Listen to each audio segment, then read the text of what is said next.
जी। हसन, आवाज आ रही है आपको?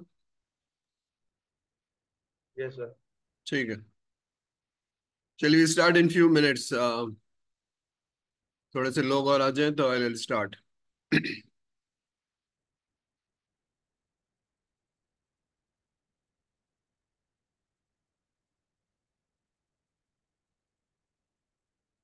चलिए, जब तक थोड़ा सा 5-6 मिनट विल रिवाइज। हमने प्रोजेक्ट स्कोप मैनेजमेंट को थोड़ा सा पढ़ा था। What are the processes. या शायद वो खत्म नहीं किया था। Let me just hold on. Let me मैं जरा देख लूं कि हमने शेयर नहीं किया था तो पहले मैं उसको खत्म कर लूं फिर।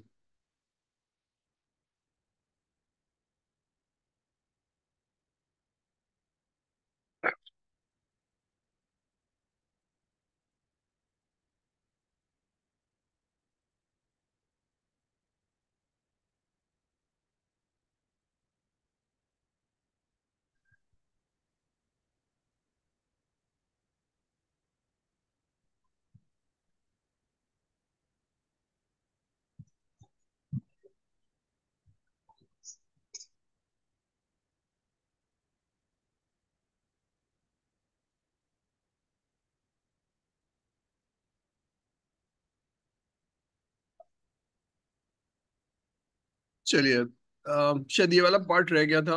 तो इसको हम क्विकली खत्म कर लेते हैं। तो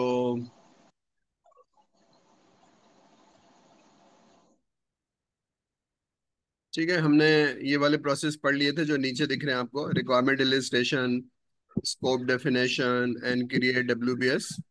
वेरीफाई स्कोप तक कर लिया था हमने। और ये शायद रह गया था।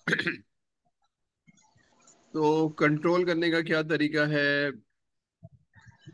ये हमारे आउटपुट्स हैं, ये हमारी टेक्निक्स है और ये इनपुट है। ठीक है। तो हम कहते हैं कि जनाब, प्रोजेक्ट के ऊपर जो स्कोप लॉक हो गया है वो चेंज नहीं होना चाहिए। अगर चेंज हो रहा है तो there has to be a formal request. ठीक है। तो कोई भी रिक्वेस्ट का जो प्रोसेस होगा, ये वाला जो प्रोसेस है, ये प्रोसेस होगा। अगर चेंज अप्रूव हो गई है तो फिर आपका प्लान चेंज होगा। ठीक है। तो इस तरीके से आप पहले इस इनिशिएट को फॉर्मल करते हैं, किसी प्रोसेस के थ्रू करते हैं और प्रोजेक्ट को चेंज करते हैं। ठीक है। टेक्निक क्या है कि आप देखते हैं कि पहले क्या था और अब क्या है, तो दैट इज वेरिएंस। ठीक है। और इसका इम्पैक्ट भी देखते हैं। तो इसके लिए आपको प्रोजेक्ट का प्लान चाहिए और आपके पास ट्रेसेबिलिटी चाहिए। ठीक है। और रिक्वायरमेंट का डॉक्यूमेंटेशन। तो रिक्वायरमेंट में जितनी चेंज हो रही है उसको ट्रेस करेंगे, उसकी इम्पैक्ट एनालिसिस करेंगे ताकि आप बता सकें कितना टाइम और कितनी कॉस्ट लगेगी। तो that's how you control the change. ठीक है। और आप कोशिश करते हैं कि इसको मिनिमम रखें ताकि प्रोजेक्ट पे इम्पैक्ट ना आए। थोड़ा बहुत चेंज होता है तो आप एक्सेप्ट कर लेते हैं with the approval of the board. अच्छा, इसके लिए एक बोर्ड होता है। अभी हम सॉफ्टवेयर इंजीनियरिंग में शायद पढ़ा होगा कि चेंज कंट्रोल बोर्ड होता है। ठीक है। तो जो आपने प्लान कर लिया है, सारा कुछ कर लिया है, लेकिन जो अथॉरिटी है वो एक कुछ लोग वेंडर के होंगे, कुछ लोग कस्टमर के होंगे एंड दे विल अप्रूव। ठीक है। तो नीचे वाली चीजों में other than control, I am assuming के पढ़ लिया है, समझ लिया है। कोई चैलेंज है तो हम इसको रिवाइज कर ले, नहीं तो हम जाएंगे टाइम मैनेजमेंट पे। अब ये जो आपको डायग्राम में पढ़ना समझ में आ रही होगी कि आउटपुट क्या प्रोड्यूस करना है, what are the techniques and what are the inputs. ठीक है। आई एम अज्यूमिंग इसमें कोई चैलेंज नहीं है। ठीक है। तो जब आप कंट्रोल करते हैं तो फिर उसका बिजनेस प्रॉब्लम से रिलेट करने की कोशिश करते हैं कि चेंज चाहिए क्यों। ठीक है। तो क्योंकि जो चेंज है that should address the business problem. याद है हमने कहा था बिजनेस प्रॉब्लम होती है, फिर स्टेक होल्डर प्रॉब्लम होती है या रिक्वायरमेंट होती है, and then functional and non functional requirement. तो functional and non functional requirement किसी वजह से होगी। ठीक है। तो वो that has to be a business problem. तो वो बिजनेस प्रॉब्लम अगर एड्रेस नहीं हो रहा तो आप कहते हैं नहीं, इसको करने की जरूरत ही नहीं है। ठीक है। लेकिन अगर चेंज आ रहा है तो फिर आप उसको देखते हैं कि कितना इम्पैक्ट आ रहा है, इसमें कितना वेरिएंस है। ठीक है। ये सारी टेक्निक्स हैं। तो अगर आपने एफ आई पी किया और आपको पहले नहीं मालूम था तो आपको पता चलेगा कि इसमें चेंज आना है। तो अगर आपने प्लान किया था पहले 2 महीने, तो पता चला कि जी 15 दिन का इम्पैक्ट आ गया है, तो 15 दिन का इम्पैक्ट, वो फिर आपको प्लान को चेंज करना पड़ेगा। तो आप खुद ही कस्टमर हैं, खुद ही डेवलपर हैं, तो शायद आपके लिए इतना आसान मुश्किल नहीं होगा। लेकिन जब आप एक पार्टी होते हैं कि एक कस्टमर है जो काम दे रहा है और उसके पैसे दे रहा है, तो फिर आपको अप्रूवल्स और ये सारी चीजें चाहिए होती हैं कि भाई देयर यू, ठीक है। तो चेंज कंट्रोल सिस्टम का डॉक्यूमेंट क्या कितना चेंज हुआ उसकी ट्रैकिंग करना, पूरा एक सॉफ्टवेयर होता है। ठीक है, कॉन्फ़िगरेशन मैनेजमेंट जो सॉफ्टवेयर इंजीनियरिंग में पड़ी होगी, जिस तरह वर्जन कंट्रोल करते हैं, या गिट जो लोगों ने यूज किया हुआ है उनको पता है कि ट्रैक करना, चेक इन चेक आउट, तो कॉन्फ़िगरेशन मैनेजमेंट के थ्रू। एंड बाकी एक चीज होती है कि हम कर क्यों रहे हैं, तो ये एक्चुअली बिजनेस प्रॉब्लम है या ऑब्जेक्टिव्स हैं। तो ये है जनाब। तो any question, anything that does not make sense, तो हम इसको खत्म कर लेते हैं और नेक्स्ट पे चले जाते हैं। कोई सवाल है तो पूछ लीजिए। Anybody can ask the question. कोई सवाल है भाई? अच्छा, ये मैं वीडियो बना रहा हूँ, तो इसको मैं फिर आपकी जो एलएमएस है, वैसे तो यूट्यूब पे लोड करके एलएमएस पे डाल दूंगा। एनी क्वेश्चन सो फार? कोई सवाल किसी के जहन में आ रहा है? नहीं आ रहा है? ठीक है, तो shall we close this and go to the time management?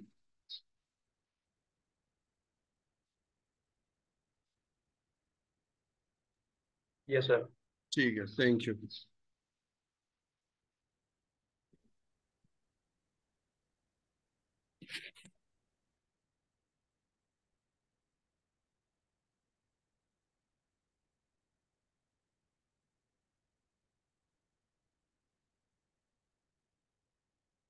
चलिए, सारे लोगों को स्क्रीन नजर आ रही है? मतलब can you see the screen time management की? Yes sir. ठीक है, थैंक यू। अच्छा, हमने शुरू के लेक्चर्स में बात की थी कि स्कोप को लॉक करना जरूरी है, दैट्स अ प्राइमरी पैरामीटर। अगर उसमें आपकी अंडरस्टैंडिंग सही नहीं है, तो अब जो काम करने वाले हैं कि इस काम में कितना वक्त लगेगा, इस काम में कितनी ड्यूरेशन लगेगी और इसको कौन करेगा, तो लिस्ट ऑफ टास्क और ड्यूरेशन और कौन करेगा और कब करेगा। तो आई एम एज्यूमिंग कि हमने टेक्निक्स पढ़ ली हैं, उससे हमारा स्कोप को लॉक करना और समझना, मतलब जाहिर सी बात है उसमें डोमेन की नॉलेज चाहिए, लेकिन बट वी कुड अंडरस्टैंड कि भाई कितनी इंपॉर्टेंट चीज़ है और इसको लॉक करना, इसको समझना जरूरी है। अब एज्यूमिंग कि आपने एक प्रोजेक्ट है जिसमें स्कोप लॉक कर लिया है और आपके पास लिस्ट ऑफ टास्क आ गई है, तो आप ये देखेंगे कि उसकी कितनी ड्यूरेशन होगी, तो वो देखेंगे। और उसकी सीक्वेंस क्या होगी, तो हम यहाँ पर एक टॉपिक पढ़ेंगे, क्रिटिकल पाथ। तो उन कॉन्सेप्ट को समझेंगे। तो पढ़ तो हम लेंगे थ्योरी, लेकिन मैं चाहूंगा कि इस पे हम थोड़ा सा बात कर लें ताकि समझ में आ जाए। ठीक है,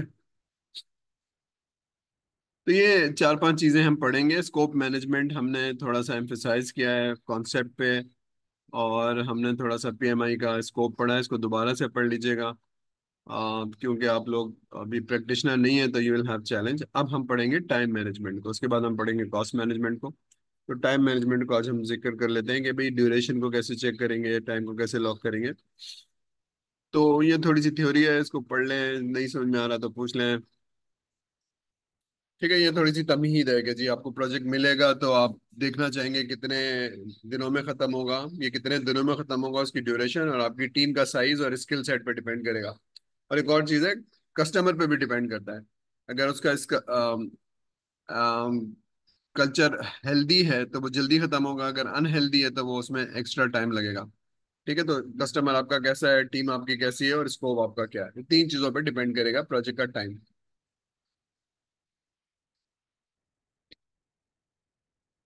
ठीक है,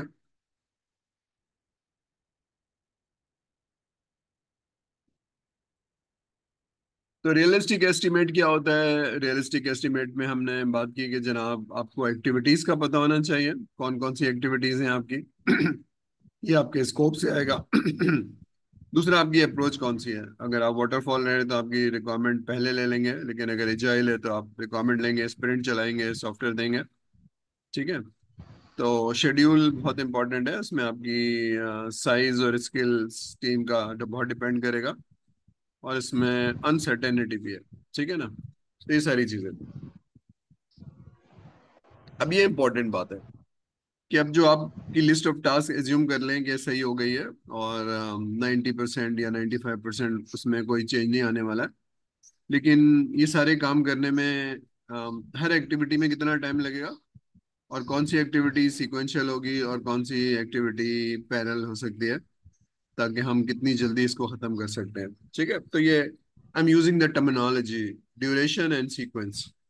ठीक है, तो कॉन्सेप्ट ये है जनाब, एक चीज है जिसको, ठीक है, अब ये रिक्वायरमेंट डिजाइन डेवलपमेंट करना है, तो ठीक है, तो इसमें ये ड्यूरेशन है और ये सीक्वेंस है। तो डेवलपमेंट नहीं हो सकती जब तक आपके पास रिक्वायरमेंट नहीं होगी।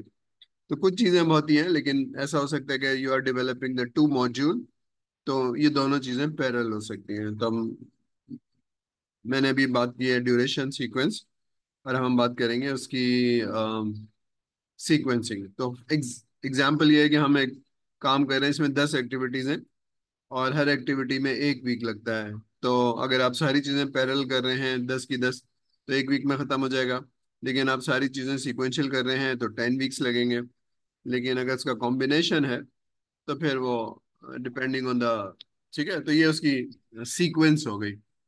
तो प्रोजेक्ट में कुछ चीजें आप सीक्वेंस में करेंगे, लेकिन कुछ चीजें पैरेलल कर सकते हैं। लेकिन आपकी कोई टीम छोटी है तो मॉड्यूल को पैरेलल करना, लेकिन अगर कहीं सॉफ्टवेयर हाउस में काम करेंगे तो दैट इज अ ऑप्शन। ठीक है, size of the team and the project. तो हमने दो बातें की, सीक्वेंस एंड ड्यूरेशन। ठीक है, तो ड्यूरेशन कैसे निकालेंगे, लेकिन सीक्वेंस अभी हम थोड़ी सी देर में और देख लेते हैं। तो मेरा ये क्या है, आपको जरा टर्मिनोलॉजी पता हो कि जब प्रोजेक्ट की प्लानिंग कर रहे हैं तो स्कोप का पता हो, ड्यूरेशन का पता हो, और इसकी सीक्वेंस का पता हो। यहाँ तक बात समझ में आ रही है? सारे लोग मेरे साथ हैं? Yes sir. ठीक है, थैंक यू। अब ये है कि कुछ काम जब आप निकालेंगे तो उसमें इंटर डिपेंडेंसीज होगी कि ये काम इससे रिलेटेड है। तो आपका हो सकता है वो मॉड्यूल बाद में देना हो, लेकिन फिर वो आगे आ जाएगा।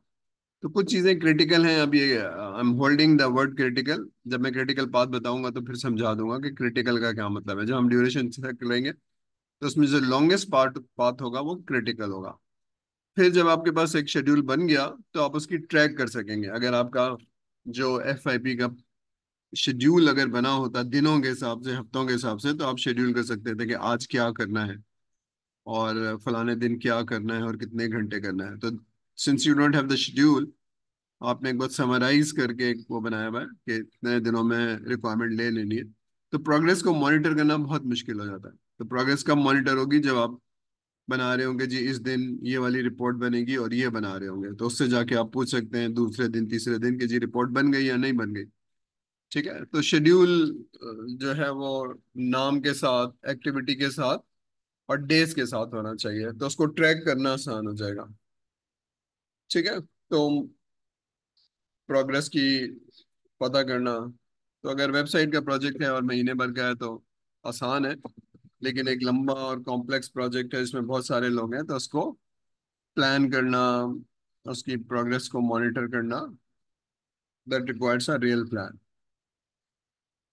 ठीक है, अब क्या करेंगे, लिस्ट ऑफ टास्क को आप एस्टिमेट करेंगे। ठीक है, फिर आप एलोकेट करेंगे किसी एक्टिविटी के साथ और किसी इंजीनियर के साथ। अब ये प्रोजेक्ट प्लान जो है ना, वो दो तरह से हो सकता है। एक तो हम जो पढ़ रहे हैं वो ट्रेडिशनल का पढ़ रहे हैं फिलहाल। ठीक है, एजाइल अभी नहीं पढ़ रहे हैं। उसमें मेरी नॉलेज भी है, और क्योंकि I am not very comfortable with agile, मतलब प्लान में। वैसे तो एजाइल का प्रोसेस पता है मुझे। तो प्लान ड्रिवन हम पढ़ रहे हैं, तो अभी हम बात कर रहे हैं रिक्वायरमेंट डिजाइन डेवलपमेंट। तो प्लान ड्रिवन इज ट्रेडिशनल और change driven is agile.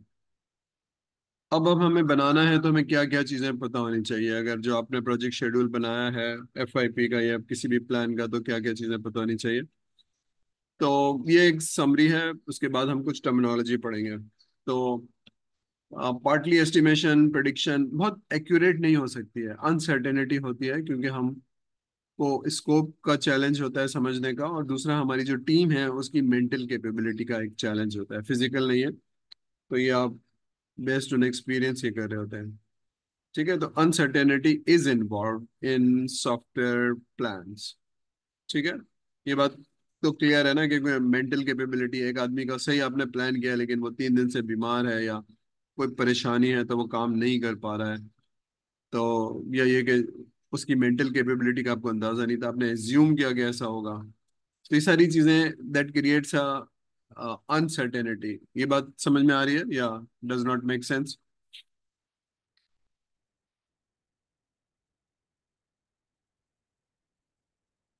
Students, आपको समझ में आ रही है कि अनसर्टेनिटी क्यों होती है हमारे एस्टिमेशन में, मतलब सॉफ्टवेयर इंजीनियरिंग में। शायद सिविल में इतनी नहीं होती होगी, लेकिन हमारी इंजीनियरिंग में एक तो स्कोप की अंडरस्टैंडिंग का चैलेंज है, और फिर जो हमारे लोग काम कर रहे हैं उनकी कैपेबिलिटी का है, क्योंकि ये मेंटल कैपेबिलिटी है। सारे डेवलपर्स, सारे इंजीनियर्स आपको देखने में एक जैसे लग रहे हैं, लेकिन उनकी परफॉर्मेंस डिफरेंट होगी, इसलिए मुश्किल होती है उसको एस्टिमेट करना। ये बात क्लियर हो रही है? जी सर। ठीक है। ठीक है, अब इसके फायदे क्या हैं? ये फायदे हैं जनाब, अगर आपका अच्छा प्लान बना है और हर एक्टिविटी की आपने उसकी ड्यूरेशन लिखी हुई है और नाम लिखा हुआ है, तो अगर आपने लिखा है 2 दिन में, तो 2 दिन, तीसरे दिन आप पूछ सकते हैं भाई क्या हुआ। या अगले हफ्ते जब आपकी प्रोग्रेस मीटिंग होगी तो आप पूछेंगे कि पिछले हफ्ते में तुमको ये काम दिया था, फलाने को ये काम दिया था, तो हैज दैट बीन कंप्लीटेड और नॉट। ठीक है, तो प्रोजेक्ट की प्रोग्रेस आप पूछ सकते हैं।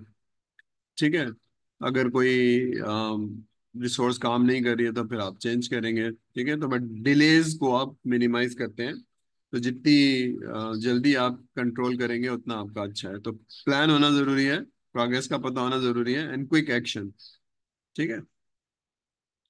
जो MS प्रोजेक्ट जानते हैं वो ग्राफिकल रिप्रेजेंटेशन भी होती है, उसमें ये सारी चीजें होती हैं। मैं इसको ऐसे ही जा रहा हूँ। ठीक है, फिर उसके आगे रिस्पॉन्सिबिलिटीज कौन आदमी करेगा, उसकी ड्यूरेशन लिखी होती है। ये MS प्रोजेक्ट को थोड़ा सा एक्सप्लेन किया गया कि आप उसमें माइलस्टोन लिख देते हैं, रिसोर्स रिक्वायर्ड लिखते हैं। ठीक है, तो प्रोजेक्ट डेवलप करने के लिए, शेड्यूल डेवलप करने के लिए आपको स्कोप पता होना चाहिए, उसकी ड्यूरेशन आपको एस्टिमेट करनी होगी। अब थोड़ा सा है कि प्रोजेक्ट प्लान होगा कैसे। तो ये एक आदमी का काम नहीं है। होता क्या है कि आप जो भी आपका प्रोसेस है उसमें टीम लीड्स होंगे, उनके नीचे टीम होगी। तो जो टीम लीड्स हैं उनको अपनी टीम के बारे में बहुत अच्छा पता होगा, उनकी परफॉर्मेंस का पता होगा। तो जो प्रोजेक्ट मैनेजर है वो रिक्वायरमेंट वाले टीम लीड से पूछेगा, डेवलपमेंट की टीम से पूछेगा, टेस्ट की टीम से पूछेगा कि भाई तुम कितने दिन में टेस्ट कर लोगे, तुम क्या करोगे। उस पे डिस्कशंस हो सकते हैं, सर अभी समझ में नहीं आ रहा, अभी थोड़ी देर में बताता हूँ, थोड़े दिनों में बताता हूँ, ये पहले वेरीफाई कर लूँ। तो probably it may take week, 10 days, 2 weeks, that depends. हो सकता है बहुत बड़ा प्रोजेक्ट है, उसमें आप कहते हैं मुझे इसकी कॉस्टिंग नहीं पता, पहले मुझे मालूम कर लेने दीजिए, तो इट में टेक 10 days या 2 weeks। ठीक है, फॉर एग्जाम्पल एक बहुत लार्ज प्रोजेक्ट है जो एक सॉफ्टवेयर हाउस कर रहा है स्टेट बैंक का। तो वो प्लान नहीं दे सकता है अनलेस कह के जी मैं जाऊंगा, इन डिपार्टमेंट से मिलूंगा और वेरीफाई करूंगा, तब मेरे स्कोप समझ में आएगा, तब मैं आपको बताऊंगा कि इस पे कितना वक्त लगेगा, सारा कुछ होगा। तो इट में टेक लॉन्गर, हो सकता है 2-2 3-3 महीने लगे आपको डिसीजन लेने में। ठीक है, तो you are not alone as project manager, you will need support of the team, और नॉट ओनली स्कोप, बल्कि फिर हमें ये करना है नहीं करना है, तो आपकी जो फाइनेंस की टीम होगी या जो आपकी डिसीजन मेकिंग होगी कि भाई इसमें तो इतना कॉस्टली हमको नहीं करना चाहिए या इतना करना चाहिए। एक और डिसीजन होता है कि इस ऑर्गेनाइजेशन के साथ करना है कि नहीं करना है। For example I used to, जब मैं पाकिस्तान वापस आया था तो मैं गवर्नमेंट के प्रोजेक्ट शुरू किए थे, लेकिन बहरहाल मेरा बहुत एक्सपीरियंस खराब हुआ।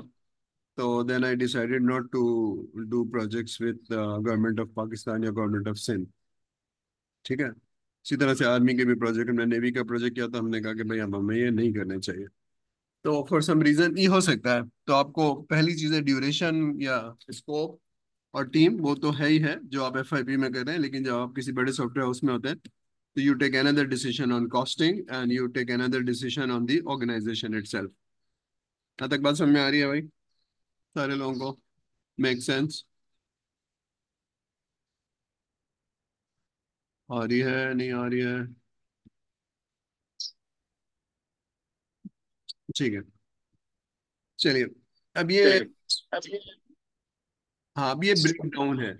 जी, सही है।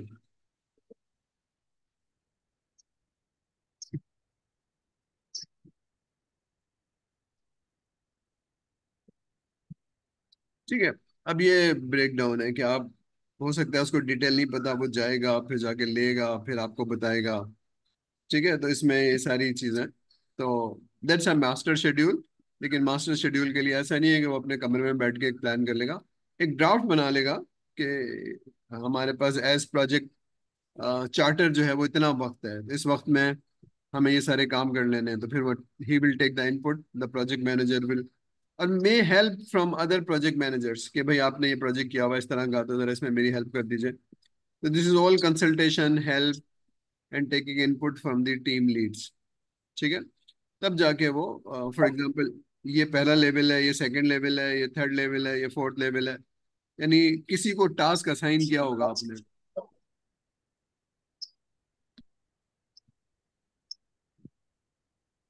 ठीक है,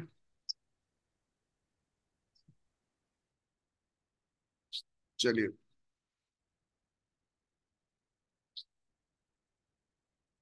ये प्लान करने के लिए आपको ब्रेक डाउन करना पड़ेगा, और फिर आप जितना टास्क आएगा, टास्क में आप ड्यूरेशन डालेंगे, रिसोर्स डालेंगे, तो ये है।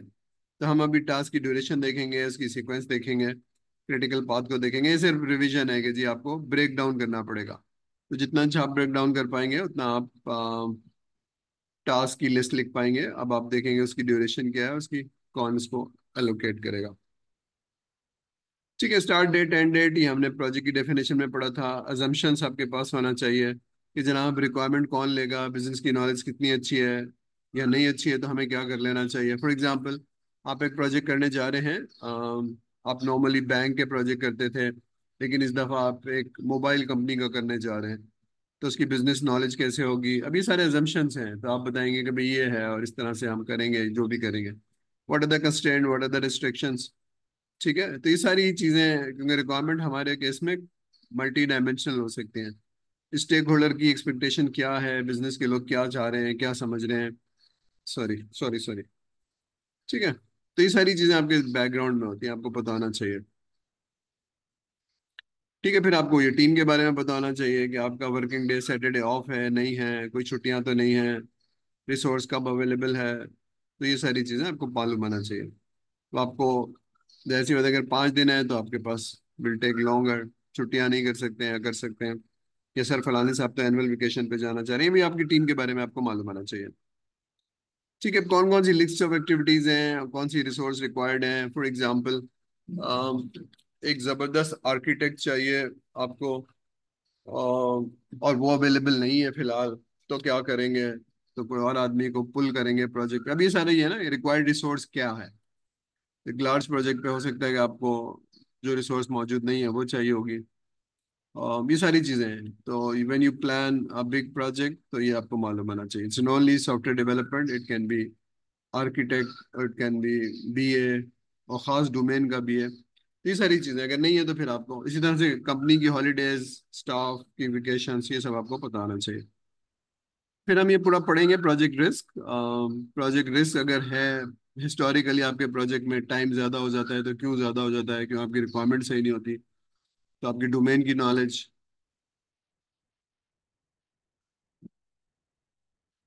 अच्छा, गिव मी अ ब्रेक, कोई दरवाजे पे आया तो मैं, गिव मी 1 मिनट।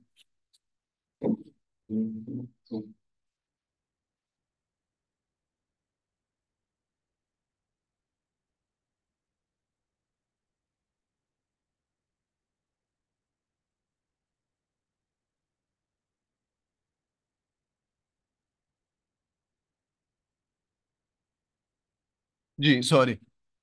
ठीक है, तो रिस्क ये भी हो सकता है कि आप नए प्रोजेक्ट पे काम कर रहे हैं जिसकी नॉलेज नहीं है आपको, तो आपको लर्न करना पड़ेगा, that can be a risk. ये आपका कोई जो की मेंबर है मिडिल मैनेजमेंट में, वो जा सकता है छोड़ के, वो खुश नहीं है आपकी स्टाइल से या आपकी तनख्वाह से, दैट्स अ रिस्क। या कोई जो या जो एनीथिंग कैन हैपन, तो हम ये पूरा रिस्क पढ़ेंगे। रिक्वायरमेंट के रिस्क हो सकते हैं, टूल्स के रिस्क हो सकते हैं कि आप नए टूल्स पे शिफ्ट हुए हैं, these are all risk, anything can go wrong. ठीक है, इन योर, या जो कस्टमर जो आपको रिक्वायरमेंट दे रहा था, जिसने साइन ऑफ किया था, वो चेंज हो गया है, दीज आर ऑल रिस्क। तो इनको आप कैसे मिटिगेट करेंगे इसका पता होना चाहिए। तो नॉर्मली आप हिस्टोरिकल प्रोजेक्ट से या जो पिछले प्रोजेक्ट हुए हैं उस पे ऐसा हुआ था, इसको देख लेना, इसको ऐसा नहीं करना, तो दीज आर रिस्क। ठीक है, अब सर हम देखते हैं कि हमें ड्यूरेशन और उसकी सीक्वेंसिंग, तो अभी हम सीक्वेंसिंग पढ़ने जा रहे हैं कि शेड्यूल नेटवर्क डायग्राम। तो नेटवर्क डायग्राम में ऑर्डर हम जरा देखेंगे, लेकिन ये टर्मिनोलॉजीज है। जब भी आप पढ़ेंगे तो एक माइलस्टोन है, एक एक्टिविटी है और उसकी ड्यूरेशन है। तभी ड्यूरेशन कैसे निकालते हैं ये तो हम नहीं देख रहे हैं। तो एक्टिविटीज क्या है, माइलस्टोन क्या है, तो will try to understand three terminologies being used in the. अच्छा, ये 10 मिनट के बाद खत्म हो जाएगा, ये मुझे मैसेज दे रहा है, तो हम इसी उस पर दोबारा से लॉग इन कर लेंगे। मुझे ये लिमिटेशन है क्योंकि मैं फ्री वर्जन यूज कर रहा हूँ। ये 10 मिनट बाद, 40 मिनट के बाद खत्म हो जाएगा, तो हम इसी आईडी के ऊपर दोबारा से लॉग इन कर लेंगे। ओके, ठीक है। तो ठीक है, माइल स्टोन क्या होता है जरा हम समझते हैं कि माइल ड्यूरेशन के, अगर आपने उसकी कोई ड्यूरेशन नहीं होती और सारी एक्टिविटीज को जमा करके आप एक माइल स्टोन अचीव करते हैं। अभी एग्जाम्पल से समझ में आ जाएगा। ठीक है, तो ये हेल्प करता है आपको प्रोग्रेस मॉनिटर करने में। अगर कोई कह रहा है कि जनाब 30% प्रोजेक्ट हो गया है, तो मैं देख नहीं सकता हूँ, तो मैं कैसे देखूंगा कि आपने फॉर एग्जांपल रिक्वायरमेंट में मीटिंग कब की थी, एनालिसिस मॉडलिंग कैसे की है, डॉक्यूमेंटेशन कैसे किया हुआ है, तो ये सारे काम हो गए हैं, तो I have achieved a milestone. ठीक है, तो ये है उसकी एग्जांपल। देखिए, अगर रिक्वायरमेंट कंप्लीट हो गई है तो मैंने कुछ मीटिंग्स की होंगी, फिर डॉक्यूमेंटेशन की होगी, और फिर I have achieved a milestone. ठीक है, तो फॉर एग्जांपल ये कि 3 से 4 मीटिंग की होंगी, फिर रिक्वायरमेंट की मॉडलिंग की होगी, फिर डॉक्यूमेंट बनाया होगा, फिर कस्टमर को दिखाया होगा, ये सारी एक्टिविटीज की होंगी, तो जाके खत्म होगा। तो माइलस्टोन अचीव, जब मैंने कहा जी रिक्वायरमेंट कंप्लीट हो गई है, या आर्किटेक्ट कंप्लीट हो गया है, या कोडिंग कंप्लीट हो गई है, दैट्स अ माइलस्टोन। ठीक है, माइलस्टोन समझ में आ रहा है कि भाई ये काम खत्म हो गया, जिसको आप देख सकते हैं, वेरीफाई कर सकते हैं, प्रोग्रेस के अंदर मॉनिटर कर सकते हैं। विजिबिलिटी नहीं होती हमारे प्रोजेक्ट के अंदर, तो that's how we are bringing in the visibility. फिर हमने कहा कि नहीं जी रिक्वायरमेंट भी खत्म हो गई है और ये एक माइलस्टोन है, और हम थोड़ा सा और आगे चले गए। हमने आर्किटेक्ट बना लिया, अगर 4 मॉड्यूल हैं तो उनका डेटाबेस क्या होगा, किस तरह से कनेक्ट होंगे, इंटीग्रेशन कैसे होगी, तो हमने बड़ा सा आर्किटेक्ट बना लिया है, उसमें रिडंडेंसी भी रखी है और नॉर्मलाइजेशन भी कर लिया है, और फिर उसकी परफॉर्मेंस कैसे सही होगी। अब ये सारा है आर्किटेक्ट, जो भी आप लोगों ने शायद कोर्स नहीं पढ़ा, सॉफ्टवेयर का आर्किटेक्ट कैसे होता है, मल्टी टीयर कैसे होती है, मल्टी, ठीक है, 2 tier, 3 tier and multi tier चाहिए, तो ये सारी चीजें। तो कोडिंग कंप्लीट हो गई, तो नाउ यू कैन, अब ये जो एरो नजर आ रहे हैं, समझ लीजिए एक्टिविटीज हैं। ये सब करने के बाद, ये मॉड्यूल करने के बाद कोडिंग कंप्लीट हो गई, अभी टेस्टिंग नहीं हुई। तो तो ये माइलस्टोन है, लेकिन ये एक्टिविटीज हैं। एक्टिविटीज की ड्यूरेशन होगी, माइलस्टोन तो बस पहुंच जाएंगे आप। तो माइलस्टोन और एक्टिविटीज दोनों का फर्क समझ में आ रहा है। ठीक है, हमने रिक्वायरमेंट खत्म कर ली है, दैट इज ए माइलस्टोन, लेकिन रिक्वायरमेंट खत्म करने के लिए हमने ये एक्टिविटीज की थी, 1 2 3 मीटिंग्स की थी, रिक्वायरमेंट की मॉडलिंग की थी, कस्टमर को दिखाया था, फिर हमने एसआरएस बनाई एक खास फॉर्मेट में, और ये सब करने के बाद, कंप्लीट करने के बाद हमने कस्टमर को दिखाया था, उसने चेंज बताई थी। ठीक है, तो ये सारे टास्क आपने करने हैं। तो आपको डोमेन का भी पता होना चाहिए, सॉफ्टवेयर डेवलपमेंट की मेथोडोलॉजी का भी पता होना चाहिए, तब जाके आप प्लान कर पाएंगे। तो इट्स डिफिकल्ट। ठीक है, एक्टिविटी क्या होती है जरा पढ़ लीजिए, दिस इज एक्टिविटी। जो आपने काम करने हैं, कोडिंग करनी है तो रिपोर्ट कैसे बनेगी, स्क्रीन कैसे बनेगा, डेटाबेस कैसे बनेगी, कनेक्ट कैसे होगा। ठीक है, तो दीज आर ऑल एक्टिविटीज। फिर ये सारी रिपोर्टें साथ कैसे अटैच होंगी, फिर ये वाला मॉड्यूल दूसरे के साथ, तो दीज आर ऑल एक्टिविटीज। ठीक है, तो एक्टिविटीज में टाइम लगेगा, उसमें रिसोर्स लगेगी, और उसका एस्टिमेटेड टाइम आपके पास होना चाहिए। ठीक है, तो ये आपकी एक्टिविटीज हैं। टेस्टिंग करना, डेवलपिंग द रिपोर्ट, एसआरएस का रिव्यू करना। ठीक है, ये एक्टिविटीज हैं। क्लियर है बात? है मिजूमिंग के कोई क्वेश्चन नहीं है, लेकिन हमें अभी थोड़ी देर बाद ये आपको खत्म हो जाएगा 40 मिनट, तो हम इसको दोबारा से लॉग इन कर लेंगे। कोई सवाल तो नहीं है अभी तक? कोई चीज नहीं समझ में आ रही है? कोई चीज मुश्किल लग रही है? एक मुश्किल तो ये है कि मैं सामने नहीं हूँ, तो प्रॉब्ली विल हैव डिफिकल्टी, लेकिन बहरहाल ठीक है। तो एक्टिविटी और माइलस्टोन का फर्क समझ में आ गया, मैं ज्यूमिंग। यस, आ गया? कोई बताएगा सर को? आ रहा है, नहीं आ रहा है? ठीक है। अब आप जब प्लान बनाते हैं तो, जी थैंक यू। अब जब आप प्लान बनाते हैं तो, जब आप या शेड्यूल बनाते हैं तो आप क्या करते हैं, उसका नाम लिखते हैं और उसको कोई आइडेंटिफाई करते हैं, वन लिख देते हैं जैसे नॉर्मली जब आप बनाते हैं वन। फिर उसके जो सब टास्क है 1.1, फिर उसका जो और सब टास्क है 1.1.A। तो that's how you make activity, ताकि आपको पता हो ये एक्टिविटी क्या है और कौन करने वाला है। उसका ब्रीफ डिस्क्रिप्शन आप लिख सकते हैं, और उससे पहले कौन सा काम खत्म हो जाना चाहिए, उससे पहले, उसके बाद कौन सा काम खत्म होना चाहिए, ये भी आपको पता होना चाहिए। ठीक है, तो प्री डिसेसर, और उसका पहले कौन सी चीज खत्म होगी तो ये शुरू होगा, और ये खत्म होगा तो उसके बाद ये शुरू होगा। ठीक है, फिर उसके लीड्स एंड लेग्स क्या है, कंस्ट्रेंट्स क्या है, ठीक है, रोड्स रिक्वायर्ड। अब ये कुछ चीजें हैं जो एक एग्जाम्पल के अंदर। ठीक है, तो फॉर एग्जाम्पल टेस्टिंग नहीं हो सकती जब तक मेरे पास कोडिंग नहीं आ जाएगी। कोडिंग खत्म होगी तो टेस्टिंग शुरू होगी। अब ये इसकी एग्जाम्पल है, ये एक वीक 1 है या डे 1 कर लें। तो ये वाला काम जो ग्रीन में नजर आ रहा है, ये खत्म होगा तो ये शुरू हो पाएगा, और इस पे ये वाली रिसोर्स लगी हुई है। ठीक है, तो ये काम है, और ये काम शुरू नहीं हो सकता जिससे पहले ये खत्म नहीं होगा। ये लिस्ट ऑफ टास्क है, एग्जाम्पल समझाने के लिए लिस्ट ऑफ टास्क है। ये टाइम है, कौन करेगा, अब्दुल्ला, हनीफ, बाबर। ठीक है, ताकि आपको पता होगा जी बाबर साहब से मैं पूछ लूँ कि आपको ये काम असाइन था इस डेट से इस डेट तक, तो क्या हुआ, तो कहेगा मैंने कर लिया, तो आप उसको शाबाशी देंगे। अगर नहीं कर लिया तो उसकी वजह पूछेंगे। तो उसके लिए एक रियल प्लान होना आपके पास जरूरी है। ठीक है, तो लिस्ट ऑफ टास्क होनी चाहिए, और ये कब होगा ये लिखा हुआ है व्हेन, और हु विल डू इट, तो ये ड्यूरेशन लिखी हुई है। ठीक है, वीक 1, वीक 2, वीक 3।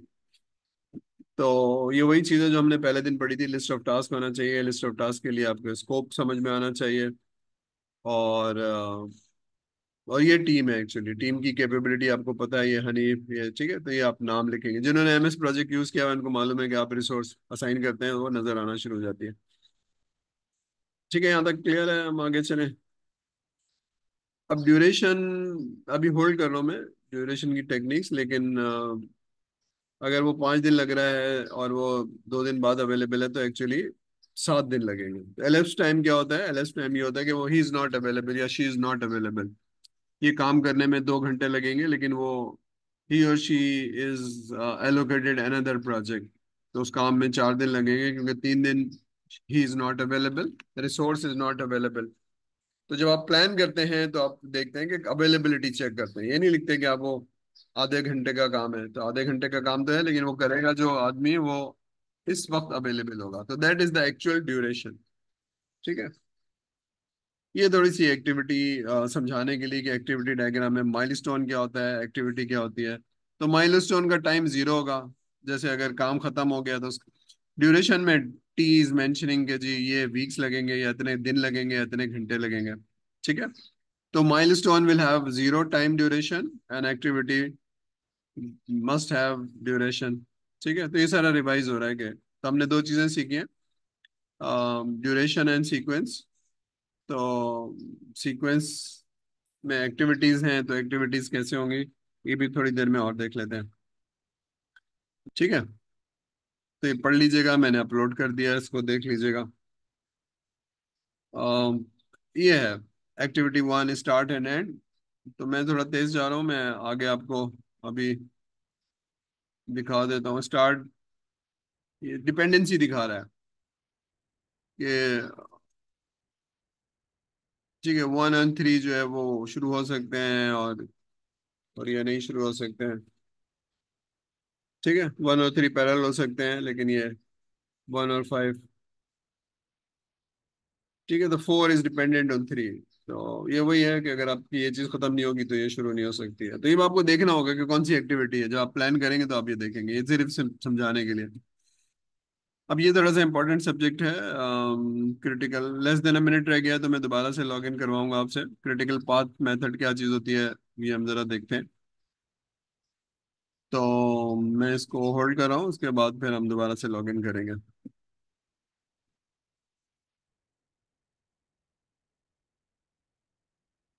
तो पढ़ लीजिए जब तक। क्रिटिकल पाथ क्या होता है, फिर आई एक्सप्लेन कि इसका क्या मतलब है। Least time does not mean shortest path, actually this is the longest part. तो लीस्ट टाइम का क्या मतलब है कि ये वो पाथ है जो लगना ही लगना है। ठीक है, तो इससे